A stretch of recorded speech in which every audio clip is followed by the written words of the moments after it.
فهل من مدكر. And we have certainly made the Quran easy for remembrance. So is there any who will remember? Recognition of Jazam.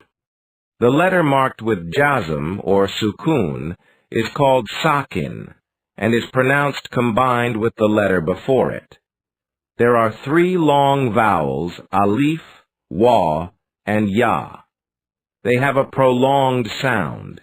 These are called alif mada, waw mada, and ya mada, respectively. If alif comes after a fatha, it becomes alif mada. Example, ba. If waw sakin comes after a damma, it becomes waw mada. Example, u. If ya sakin comes after a kasra, it becomes ya mada. Example, e. This is what the sukoon can look like. It is used to show the absence of a vowel. It simply means do not make the sound of a vowel on that letter. For example, the letter fa with a sukoon is pronounced as f. I didn't say fa, I didn't say fu, and I didn't say fi.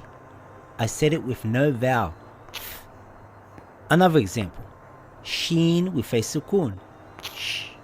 Ta with a sukoon, t. Tha with a sukoon, Jim with a sukoon, j. Similar to English words.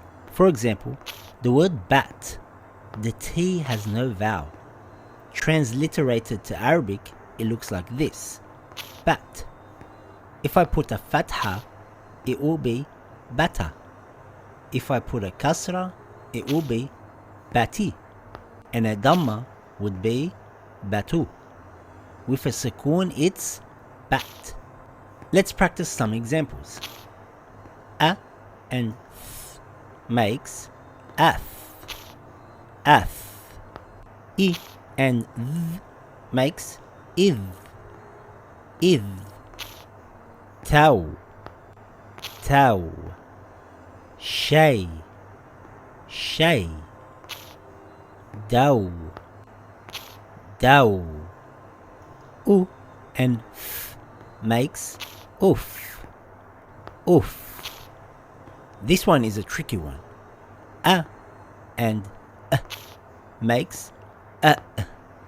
It's like a half pronounced a. A.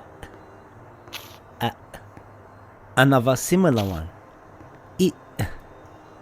I. And this one. U. U.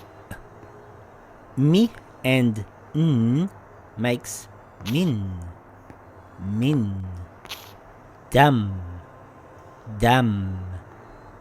A and l makes al, al. So if I put a kasra, it will become ali. If I put a damma, it becomes alu. And a fatha becomes ala.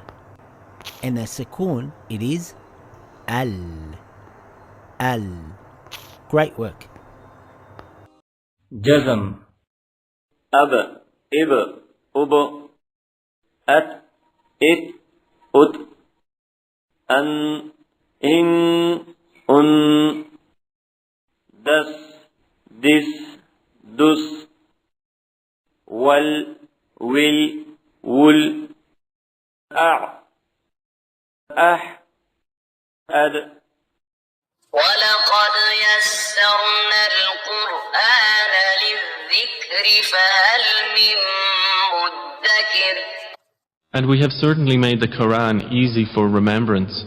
So is there any who will remember?